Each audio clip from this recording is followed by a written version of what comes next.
your work, which really, the sexual marketplace, breaks it down in a very direct way about what our unconscious motivations are, talking about power, talk about we're trying to get the best choice that we can get. That really flies in the face of the Hallmark romance movies. And I can imagine people that are tied into that they don't want to look at that. They don't want to face it. Yeah, I talk about that in the introduction, where it does feel like I'm dissecting a sacred Hindu calf on some level. And it's in the service of preventing idolatry, which we might think is a very, let's say, noble or a high-minded goal, but certainly people are attached to that totem and they suffer when it is destroyed, or at least revealed for what it is. I think romance can have its place in people's lives, but I think that, if someone really were to buy into the Hallmark fantasy, if they were a woman, what are they going to do? Just like hang around a small town and wait for their meet cute?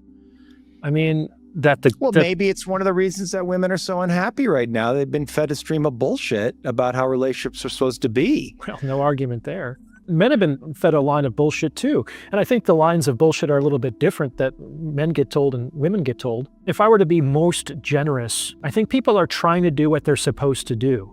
I think most people are good-hearted, maybe a little soft-headed, and they're trying to do the right thing, what society is expected of them as men and women. And what does society expect of women?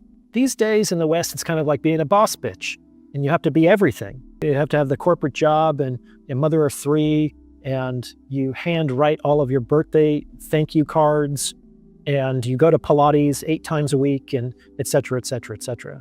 And I think for men in the intersexual space, it's you have to defer to women, you have to treat them like equals, which I think in the male imagination often gets translated as women are the same as you, and they want the same things as you.